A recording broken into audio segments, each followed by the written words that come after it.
하나님의 말씀 신약 성경입니다. 마가복음 16장 9절에서 11절까지입니다. 제가 가진 성경은 신약 성경 85면 마가복음 16장 9절에서 11절 말씀입니다.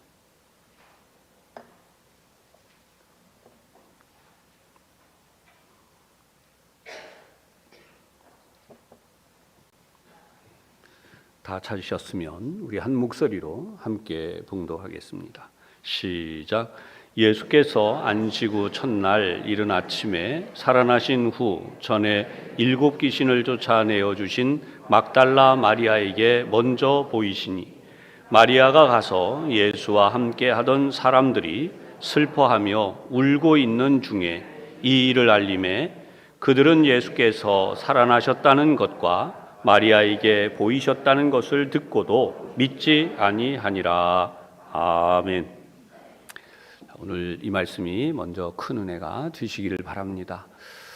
양쪽에 또 오늘도 우리 앞뒤에 있는 분들을 함께 축복하겠습니다. 오늘도 하나님 은혜가 충만하시기 바랍니다. 네. 듣고도 믿지 못하는 이유는 이라는 제목입니다. 세상에서 가장 믿기 어려운 일 중에 하나가 죽은 사람이 살아났다라는 말일 것입니다.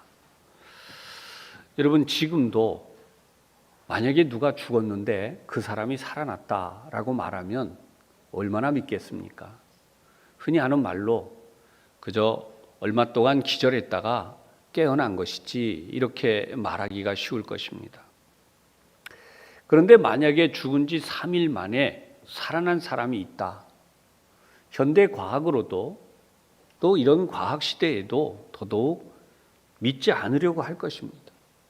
누가 살아났는데 또 죽을 거 아닌가? 라고 한다면 당연히 그 부분에 대해서 의심이 크죠.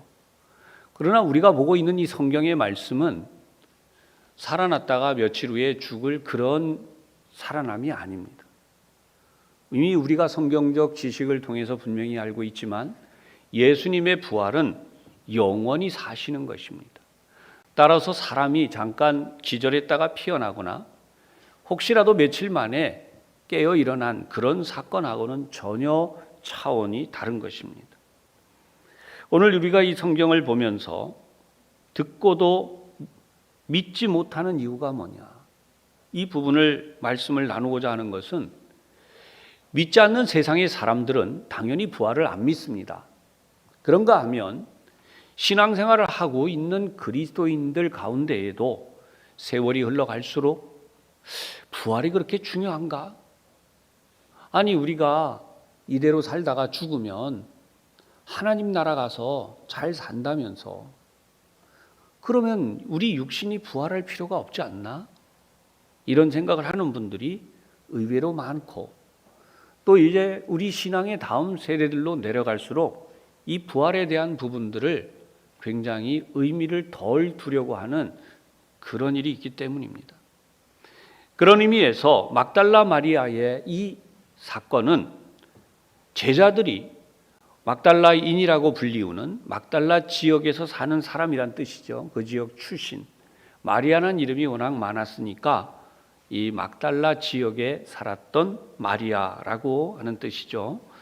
이 막달라 마리아가 예수님을 만났다는 것입니다. 부활하신 예수님을 보았고 그 예수님의 음성도 들었다고 해도 제자들이 울고 있을 망정 마리아의 말을 믿지 않았다는 것이 부활의 소식을 듣고도 믿지 않았던 당시의 상황, 그 이유와 그리고 그것이 오늘 우리 현실에까지 이어지는 이런 문제들을 함께 생각하고 우리가 이 부분을 극복하고 믿음을 회복하는 귀한 시간이 될 수 있기를 바라면서 주님의 이름으로 우리 믿음의 날들을 다시 세우는 귀한 부활신앙이 되기를 주님의 이름으로 축원합니다.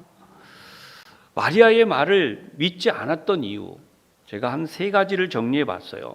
첫 번째는 귀신이 들렸던 자의 말이라는 것입니다. 귀신이 하나도 아니고 무려 7이나 들어갔어요. 막달라 마리아의 행색, 그러니까 귀신이 들어가서 살았던 그 모습을 기억했던 사람들, 그 광경을 보았던 사람들은 막달라 마리아의 말을 단번에 믿기가 어려웠을 것입니다. 귀신이 들어갔던 사람들의 기괴한 행동 또는 막달라 마리아도 그랬다고 본다면 이 모습을 지켜본 사람들이 아마도 단번에 막달라 마리아의 말이니까 믿어야 돼. 그것이 쉽지 않았을 거라는 거예요. 저 사람 말은 틀림이 없어. 막달라의 마리아의 말을 그렇게 생각할 사람이 얼마나 됐겠어요. 두 번째 부분이죠. 두 번째 부분으로 이 공동체, 예수님의 공동체에서 막달라 마리아의 위치가 있었어요. 막달라 마리아는 예수님의 공동체에서 얼마나 제자들과 그 사람들 사이에서 신임을 얻었을까요? 한번 생각을 해보세요. 귀신이 들어갔던 자라고 하는 것에서 쉽지 않았을 거라는 거죠. 그런데 이런 말 하기가 더 쉬웠을 거예요. 너무나 예수님이 그리운 나머지 또 헛것을 보았겠지. 또는 더 심하게 생각하는 사람들은 혹시 또 어떻게 된 거 아니야? 그래서 막달라 마리아의 이야기를 제대로 믿지 않고 헛소리 하는 거지 라고 하기가 더 쉬웠을 거라는 것입니다. 그런가 하면 세 번째로 당시 여성의 사회적 위치예요. 여성의 사회적 위치는 약자의 위치에 있었습니다. 당시에도 여인들의 이 숫자는 사람들을 셀 때 기록에 넣지를 않았어요. 또 여인들이 어떤 말을 하면 그저 그러려니 하고 무시하고 지나가는 경우가 대부분이었다는 것입니다. 우리나라도 마찬가지였었죠. 선교사님들이 조선 말기 우리나라에 들어와 보니 여인들이 이름이 없어요. 교육은 전혀 못 받았고요. 그러다 보니까 이름도 없어서 부르는 말이 무슨 댁 이렇게 불렀죠. 아이들도 이름이 없기는 매한가지였다는 것입니다. 그런 의미에서 보면 이미 여성에 대한 부분들은 우리가 말하기를 낙인이 찍혔다라고 하는 말을 하듯이 예수님에 대하여서 부활에 대한 말을 할 때에도 이 마리아의 이야기는 전혀 신빙성이 없게 느껴져서 제자들은 예수님의 부활을 전하는 마리아의 말을 믿지 않았다는 것입니다. 그런데 여러분, 이 세 가지 이유 말고도 근원적으로 있는 이유가 하나 더 있습니다. 그게 뭐냐면 제자들이 예수님의 말씀을 믿지 않았다는 것이에요. 여러분, 성경을 보면 예수님의 제자들이 예수님의 부활에 대한 말씀을 하실 때 얼마나 믿었을까요? 성경에 예수님의 제자들이 예수님이 부활하시는 말씀을 굳게 믿었더라, 확실하게 믿었더라, 이런 기록이 전혀 없습니다. 오히려 예수님의 제자들은 생각이 다른 데 있었어요. 이미 여러 차례 설교를 통해서 말씀을 드렸지만 예루살렘을 입성하시는 예수님을 향해 호산나 다윗의 자손이여, 그렇게 이름을 높이고 영광을 올려드리는 그 이유 중에 하나는 예수님의 제자들 역시 예루살렘에 입성하시면 이제 예수님께서 하실 놀라운 일들에 관심이 있었습니다. 성전을 청소하실 때까지는 좋았습니다. 그런데 그 다음부터가 문제라고 했습니다. 왜 예수님은 크신 권능으로 저 사악한 헤롯 왕을 쫓아내지 않으시고 그 헤롯 왕 뒤에 숨어서 이 나라를 그토록 압제하고 있는 로마의 황제의 앞잡이인 그 총독을 쫓아내지 않으시고 왜 이런 민생고와 아픔으로부터 이 민족의 그 고통을 돌보지 않으실까? 반대로 예수님은 말도 되지 않는 희한한 죄목으로 재판에 처해지시더니 십자가에 달리시기까지 하셨어요. 그리고 예수님이 십자가에 달리신 순간에도 일부 제자들 가운데에는 물 위를 걸으셨던 예수님께는 이 정도 십자가는 아무것도 아니야, 이제라도 곧 내려오실 수 있어 라는 기대감과 자신들이 생각하고 있었던 그런 생각들을 계속해서 붙들고 있었던 것이죠. 그런데 끝내 예수님은 그렇게 돌아가시고 말았어요. 십자가에서 죽으셨고 그리고 돌아가신 지 3일이 되었습니다. 그런데 웬 막달라 마리아 이야기를 들으면 말 같지도 않은 얘기를 와서 하고 있는 것입니다. 그래서 자신들의 생각과 판단이 더 중요했고 그들이 한 번도 경험해 본 적이 없는 이 부활에 대한 예수님의 말씀도 믿지 않았지만 그들이 경험해 보지 않았기 때문에 그들은 안타까운 마음, 애석한 마음도 있지만 이제 어찌하나 라고 하는 생각 속에서 슬픔에 빠져 있고 울고 있을 망정 예수님의 부활에 대하여서는 전혀 믿으려고 하지 않았다는 것입니다. 교우 여러분, 그러면 어떻게 부활을 믿을 수 있습니까? 오늘 이 시대에도 우리는 어떻게 부활에 대한 이 성경의 말씀을 믿을 수 있습니까? 중요한 사실은 우리가 부활의 소식을 전하는 주님의 채널에 맞춰야 한다는 것입니다. 세상에는 너무나 많은 채널들이 있어요. 얼마나 많은 소리가 있습니까? 사람을 즐겁게 하는 일, 인간의 욕심을 부추기는 그런 채널들, 그리고 사람들이 원하고 바라는 것들을 알려주는 채널들, 이렇게 많은 채널들이 진리의 채널이면 얼마나 좋겠습니까? 예수님의 부활이라든지 예수님의 뜻을 나타내는 이것이라면 얼마나 좋겠습니까? 그런데 그런 것이 아니라 오히려 이런 것들은 우리의 죄성을 더 부추기고 쾌락에 빠지게 하는 것에 지나지 않는다는 것이. 이러한 것들을 우리에게서 제거해야 됩니다. 이런 채널들을 다 꺼야 됩니다. 한 재미난 예를 들어드리면 여러분, 우리 어릴 때 하늘에 얼마나 별이 반짝이고 빛났습니까? 얼마나 아름다웠습니까? 우리가 지금 하늘에 빛나는 별의 반짝임을 잊어버린지, 아니 그런 것들을 본 세월이 얼마나 오래돼 갑니까? 우리는 때로 영상에서나 보지 않고 있습니까? 실제로 보는 일이 어려운데 이것을 볼 수 있었던 기회가 언제입니까? 도시의 불들을 전부 끄라고 했던 날이죠.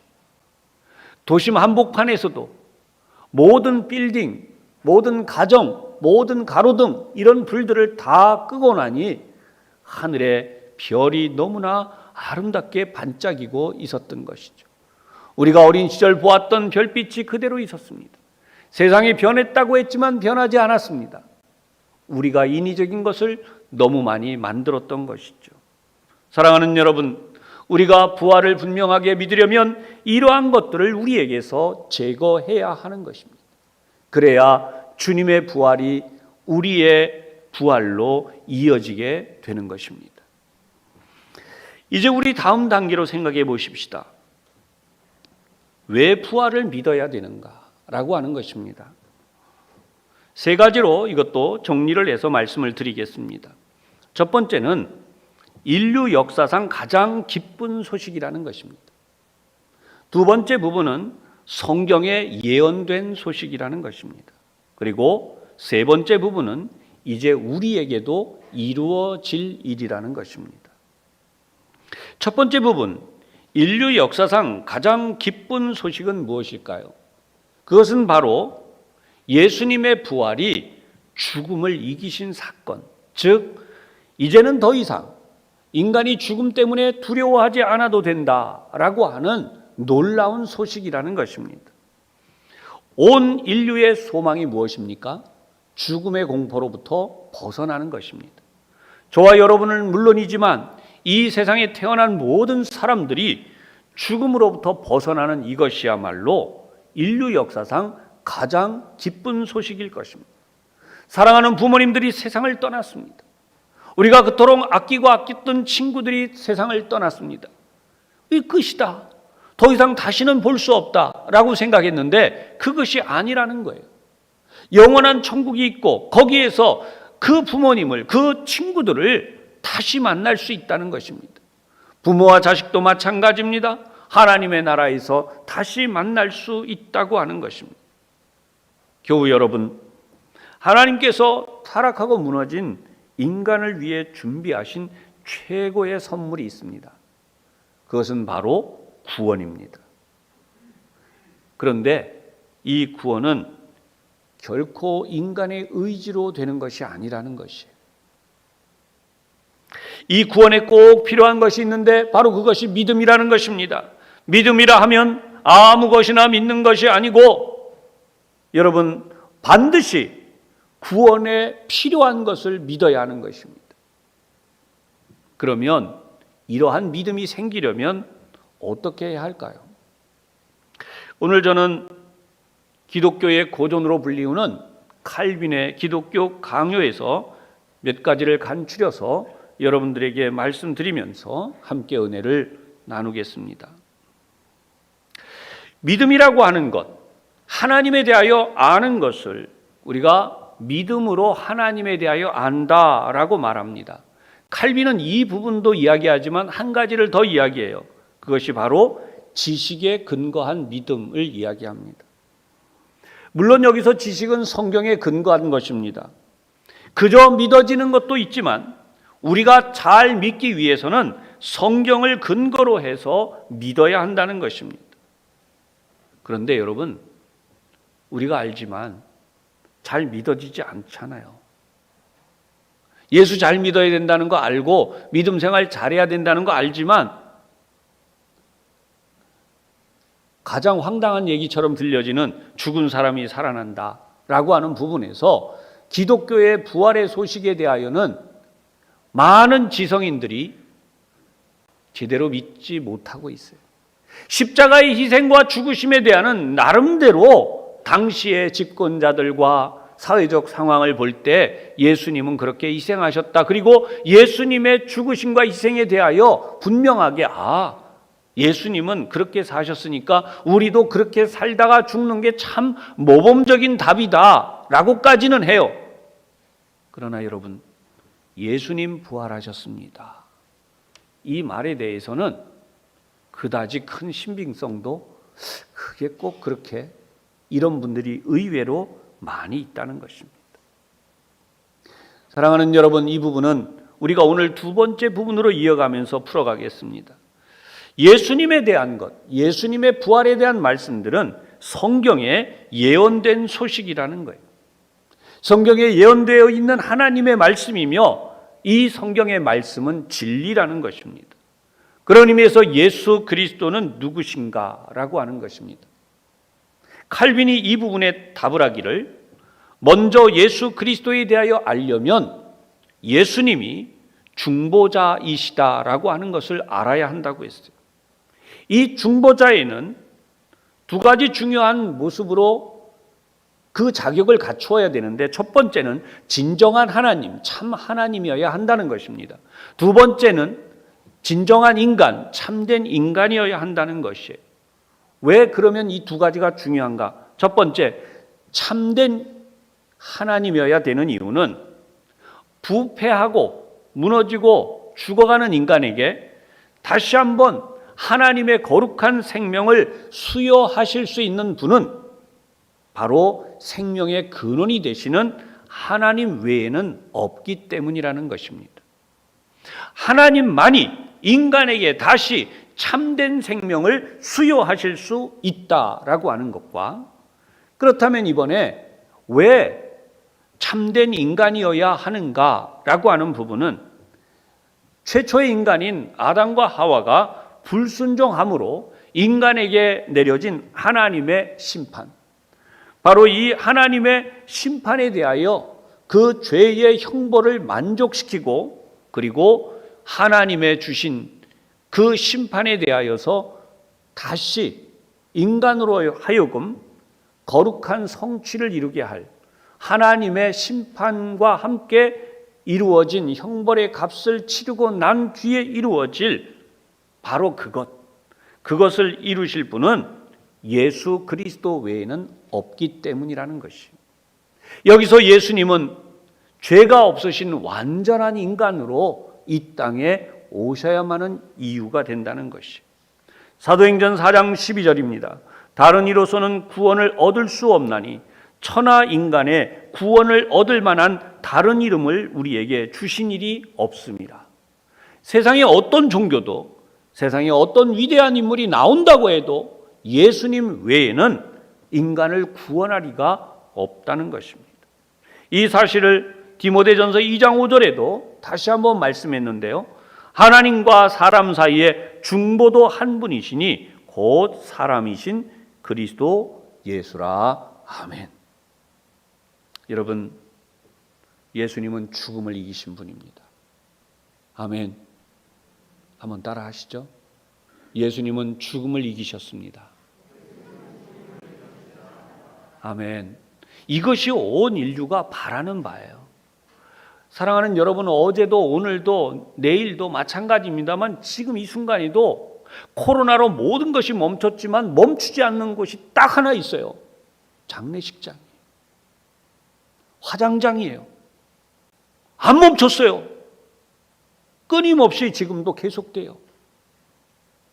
그런데 여러분, 이것을 멈춘 분이 계시다는 거예요. 예수 그리스도이십니다. 죽음을 멈추시고 모든 인간을 구원하신 분. 여러분, 이 사실이 믿어지려면 우리는 성령님의 도우심을 입어야 돼요. 성령님의 역사하심이 있을 때 우리는 이 사실을 믿게 됩니다. 사랑하는 여러분, 오기 자리에 계신 분들은 예수님의 부활을 믿으실 수 있어요. 그러나 여러분의 부모님 중에나 여러분의 자녀들 중에나 여러분의 아들, 딸, 손자, 손녀, 혹시라도 여러분들이 예수님의 부활을 믿냐고 진실로 물어보세요. 얼마나 믿고 있는지. 부모님에게는, 할머니, 할아버지에게는 효심을 가지고 있기 때문에 그것을 분명하게 이야기하지 않으려고 합니다. 그러나 뜻밖에도 부활을 믿지 않는 경우가 너무나 많아요. 왜 그러면 이런 일이 일어나는가라고 하는 것입니다. 여러분, 칼빈은 바로 성령께서 역사해 주지 않으셨기 때문이라고 하는데요. 성령께서 역사해 주시려면 반드시 있어야 하는 것이 뭐냐? 인간의 의지를 가지고 회개해야 된다는 것입니다. 내가 믿지 못함을 인간의 의지를 가지고 회개해야 된다는 것이. 아멘. 이 부분이 굉장히 중요한 거예요. 우리는 인간의 의지로 많은 일을 하며 살아갑니다. 그런데 인간의 의지를 가지고 반드시 해야 되는 것이 뭐냐? 회개라고 하는 것이. 내가 믿음이 없습니다. 하나님, 나에게 믿음을 주시옵소서. 이 부활에 대한 믿음, 아니 신앙적으로 살아가는 모든 부분에 있어서 복음을 받아들일 수 있는 믿음이라는 것이. 그런데 이 믿음이 생기려면 성령님의 역사가 일어나야 되는데, 이 성령님의 역사가 이루어지기 위해서 있어야 되는 것이 회개. 여러분, 인간이 회개해야 된다는 거예요. 회개는 우리가 의지로 해야 된다 그랬어요. 참된 회개, 참된 회개는 우리의 의지로 해야 되는데, 베드로 사도는 사도행전 설교에서 이렇게 설명합니다. 너희가 회개하면 성령을 선물로 받으리니. 아멘. 성령을 선물로 받을 때에 비로소 우리는 믿음이 생긴다는 거예요. 참된 믿음. 칼빈은 이런 이야기를 했어요. 하나님께서 우리에게 은혜의 수단으로 주신 회개에 대하여 성경적 의미는 히브리어 원어에서 찾아본다면 그것은 전환 또는 귀환이라고 할 수 있다 그랬어요. 여러분, 전환과 귀환, 전환이라는 것은 여태까지 죄 속에 살다가 바꿔지는 것이죠. 귀환이란 뭐예요? 원래 있던 곳으로 되돌아온다는 뜻입니다. 즉, 하나님께서 우리에게 맨 처음 주셨던 하나님과 함께 살아가는 에덴이라고 하는 곳에서 아담과 하와가 누렸던 그 복의 자리로 되돌아간다는 것이에요. 우리가 죄로 인하여 부패하고 타락해서 무너지고, 그래서 하나님의 심판 아래서, 죄악 아래서 우리의 삶이 생로병사라고 하는 이 과정을 거치면서 결국은 무너지고 끝나는 삶이었는데, 영원한 멸망에 떨어지는 삶이었는데, 이제 우리가 다시 귀환, 에덴으로의 삶으로 하나님의 품으로 돌아가게 되었다라고 하는 사실이에요. 그러면 어떻게 돌아갈 수 있습니까? 이 돌아가는 방법은 우리의 노력, 다시 말하면 회개가 중요하다는 것이. 참된 회개는 어떻게 하는가? 예레미야 4장 3절에서 4절을 보면 너희는 스스로 할례를 행하여 너희 마음 가죽을 베고 나 여호와께 속하라. 여러분, 나 스스로 하나님 앞에 내 마음에 굳은 살을 베어내야 돼요. 이 부분을 뭐라고 표현하느냐? 칼빈은 참된 회개는 하나님에 대한 두려움, 하나님에 대한 경외의 심이 시작되는 것이고, 이것은 즉 자기 중심적 삶에서 하나님 중심의 삶으로 전환되는 것을 말한다 그랬어요. 오늘 이 자리에 예배하는 여러분, 지금까지도 우리는 늘 내가 중심이 돼서 살아요. 나 중심으로. 그렇다면 나 중심의 삶을 사는 한은 우리에게 참된 믿음이 생길 수가 없습니다. 나 중심의 삶을 사는 동안에는 진정한 회개를 할 수가 없는 거예요. 어떻게 해야 돼요? 하나님을 두려워함으로, 하나님을 경외함으로 하나님이 내 삶의 중심이 될 때 비로소 나는 내가 하나님 중심의 삶을 살고자 할 때 내 중심의 삶으로부터 서서히 벗어나기 시작하는 거예요. 아멘. 사랑하는 여러분, 온전한 회개라고 하는 이 일에는요, 칼빈이 몇 가지 난제가 있다고 그랬어요. 그 난제 중에 하나가 뭐냐? 그러면 인간은 모두 다 죄만 있나라고 하는 것이죠. 특히 인간의 욕망이라고 하는 가장 기본적인 것에서 다 그러면 죄만 있나라는 질문을 해요. 여러분, 우리의 욕망에는 자연적인 게 있어요. 대표적인 식욕입니다. 먹고 싶은 거. 그 다음에 자고 싶은 거예요. 그 다음에 또 뭐가 있죠? 명예를 갖고 싶은 것도 있잖아요. 이게 뭐 나빠요? 나쁜 게 아니에요. 그런데 이것이 인간이 부패하면서, 인간이 죄를 지으면서 이러한 욕망, 기본적인 욕망들도 부패했다는 것입니다. 그러면 이것이 어떻게 나타나나? 맛있는 게 있어요. 좋은 게 있어요. 먹어야 돼요. 근데 먹는데 이거는 나만 먹어야 돼. 딴 사람 먹지 말라는 거예요. 이게 부패예요.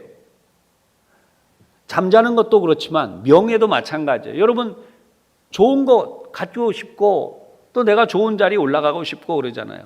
근데 그거는 나만 하는 거예요. 딴 사람 하면 안 돼요. 왜요? 근데 내 거니까. 이게 바로 부패한 증거라는 것입니다. 인간이 가진 이러한 부패한 욕망으로 인해서 일어나는 이런 죄들은 우리가 회개하면 돼요. 또 다시 되풀이하지 않으면 돼요. 그러나 인간이 회개해도 되지 않는 죄가 있다고 예수님이 말씀했다는 것입니다. 아니, 회개해도 안 되는 죄는 뭐냐? 예수님이 이렇게 말씀하셨어요. 말로 인자를 거역하면 사하심을 얻되 누구든지 성령을 거역하면 사하심을 얻지 못하리라. 두려운 말씀이죠. 마태복음 12장 32절, 누가복음 12장 10절, 마가복음 3장 29절, 무려 세 복음서에서 주님의 이 말씀이 다 기록되어 있다는 것입니다. 이 부분을 어거스틴이 뭐라고 정리를 했느냐 하면, 왜 그러면 이렇게 성령을 거역하게 되는가? 인간의 완악함은요, 아까 앞에 설명했죠. 하나님 중심이 아니라 나 중심의 삶은 어디까지 가느냐 하면 죽을 때까지도 자기 고집을 버리지 않아요. 이걸 자기 자아라고 한다고 그랬어요. 나의 자아가 안 깨진다는 거예요. 죽을 때까지도. 여러분, 실제로 죽을 때 예수님을 영접하고 죽는 사람이 된다면 얼마나 좋겠어요. 마지막 죽음의 자리에 있어도 예수님을 구주로 영접하지 않은 채로 세상을 떠나는 사람들이 허다해요. 그 이유가 바로 죽을 때까지도 자기의 아집 고집을 버리지 않는, 바로 그것이 성령을 거역하고 있는 모습이다라고 하는 것입니다. 이러한 것은 어디까지 이어지느냐? 회개하는데 그냥 회개만 했을 뿐인데 이제 그 하나님이 주시는 은혜가 충만해서 부활의 기쁨, 하나님이 나에게 주신, 회개한 자에게 주시는 기쁨과 은혜가 충만했어요. 아, 진짜 너무 좋다. 신앙생활이 이렇게 좋은 건 줄 몰랐다. 정말 이 체험을 했는데 이 사람이 나중에 어떻게 바뀌나? 시간이 흐르면서 뭐라 그러냐? 아, 그건 감정적이었어. 꼭 그렇게 뭐 예수님 앞에서, 하나님 앞에서 꼭 회개하고 그렇게 살 필요가 없어. 인간은 어차피 내 감정대로, 내 뜻대로 사는 거잖아. 그러니 굳이 뭐 그럴 필요 없이 예수 믿었다고 하지만 뭐 나름대로 좋은 추억이었고 좋은 경험이었어 라고 하면서 교회를 다니다가 교회를 빠져나가는 거예요. 신앙생활을 하다가 신앙생활을 그만두어 버리는 거예요. 어차피 다 거기야. 사랑하는 여러분, 이것이 얼마나 두려운 일인지 히브리서 6장 4절에서 6절까지 내용을 보면 회개하고 다시 타락한 자들은 회개할 수 없다라고 말씀을 하는 거예요. 그래서 여러분, 하나님은 모든 사람을 회개의 길로 초청하지만 하나님의 이 은혜를 무가치하게 여기고 하나님의 이 큰 구속의 은총을 짓밟는 행위를 하는 자는 다시는 구원받을 수 없다라는 선언을 한다는 것입니다. 이것은 분명히 구별되어져야 되는 게 하나 있어요. 그게 뭐냐? 우리가 연약해서 죄를 짓는 게 아니라는 거예요. 우리 인간적으로 연약해서 죄를 짓는 것은 회개할 수 있다는 거예요. 하지만 자기의 확고한 의지를 가지고 신앙생활, 글쎄 그게 뭐 의미가 있다고. 교회 다니는 거, 예수 믿는 거, 그게 뭐 의미가 있다고. 이거 자기 의지로 철저하게 부인하기 시작하는 그 사람에게는 돌아올 길이 없다라고 말씀하시는 것입니다. 세 번째 부분으로 이제 부활이 왜 우리에게 중요한가? 우리에게 이루어질 일이라고 하는 것입니다.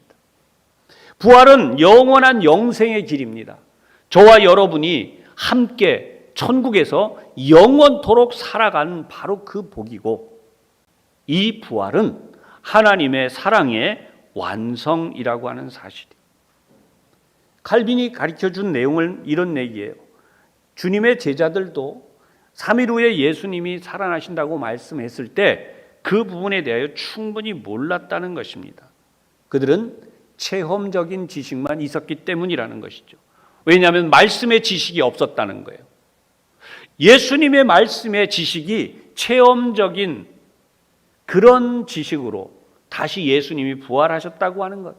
무려 13번이나 부활하신 모습으로 나타나셨고 500여 명이나 되는 사람들에게도 동시에 나타나 보여주시는 이 사건을 통해서 예수님의 제자들은 예수님이 진짜로 부활하셨구나, 저분이 가짜가 아니구나 라고 하는 체험적 지식으로 다시 한번 성경적 지식이 아니라 예수님의 말씀의 지식이 아니라 체험적 지식으로 다시 성숙하는 과정을 거쳤다고 하는 사실이에요.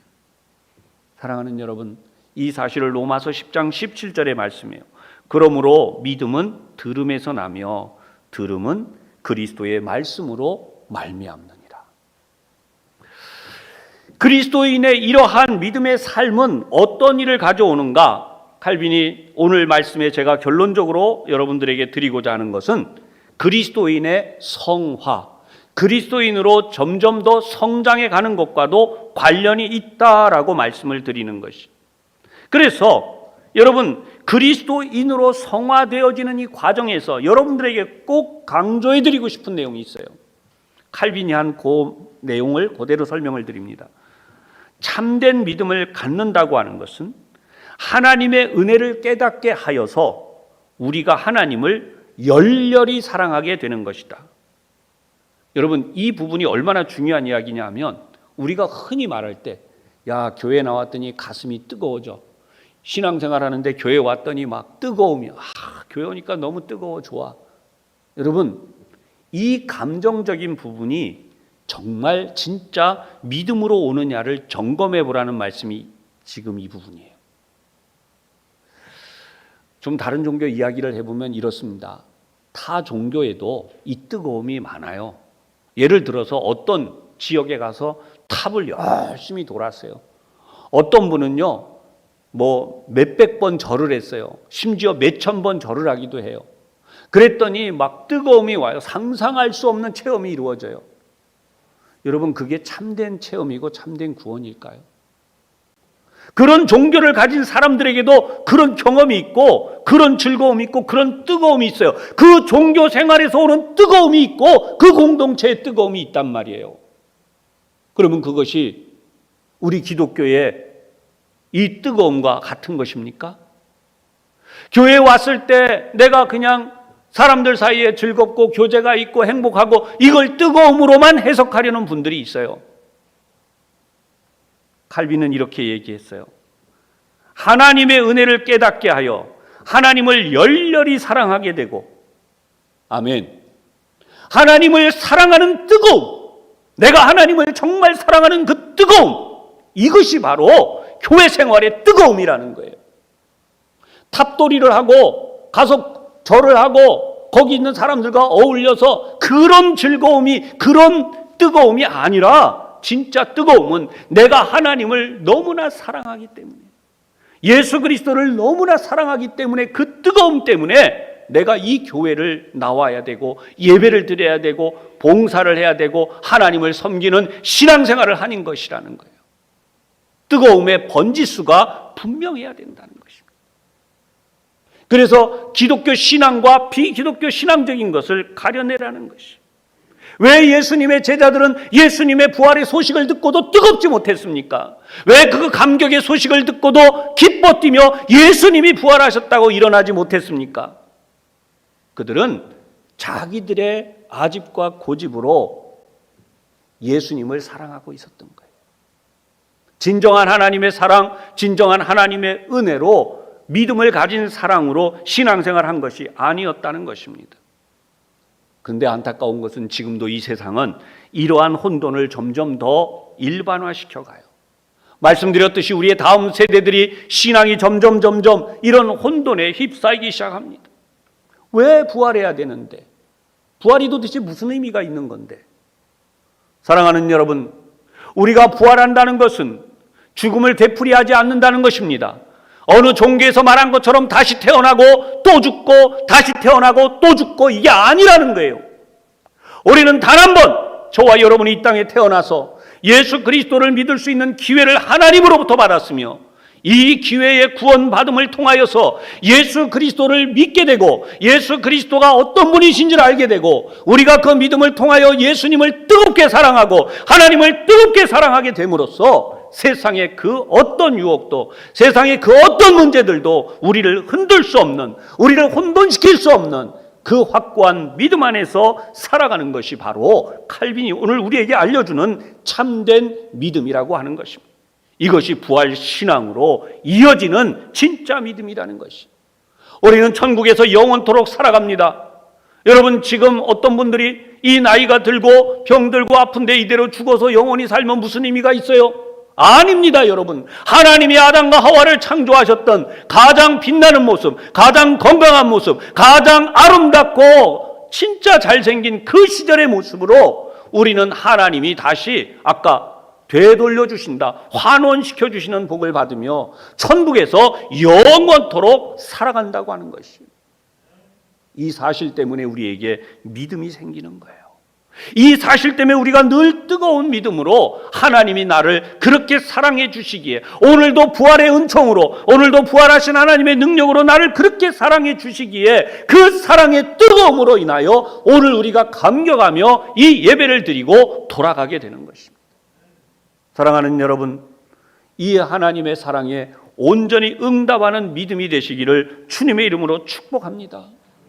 주님의 부활의 소식을 듣고도 믿지 못했던 제자들의 모습이 아니라, 오늘 하나님의 말씀을 통해서 여러분들이 날마다 성화되어 가시고, 칼빈이 가르쳐준 대로 우리의 믿음이 날마다 성장해가는 역사가 일어나서 우리뿐 아니라 우리의 후대들인 우리의 다음 세대들을 하나님 앞에 부활신앙으로 든든히 세움으로써 하나님이 주시는 은혜를 통하여서 코로나는 물론 그 어떠한 환난과 어려움도 이기고 승리하는 진정한 신앙, 믿음의 사람들로 살아가시기를 주님의 이름으로 축원합니다. 기도하겠습니다. 하나님 아버지, 하나님의 사랑의 선물을 온전히 받으면서도 우리는 그 선물을 온전히 받지 못하고 우리의 편견과 우리의 의지와 아집으로 여러 가지 갈라서 또는 일부를 받아들이는 경우들이 너무나 많습니다. 예수님의 제자들이 그러했습니다. 주님이 부활하셨다는 말씀을 듣고도 믿지 못하는, 그래서 이 세상도 여전히 주님의 부활의 소식을 듣고도 믿지 않고 있습니다. 이 완악한 세대에서 저희들이 정말 주님이 부활하신 이 소식을 분명하게 믿을 뿐만 아니라 세상에도 전하고 우리의 후대들을 굳건하게 믿음으로 세우게 하여 주시옵소서. 예수님 이름으로 기도하옵나이다. 아멘.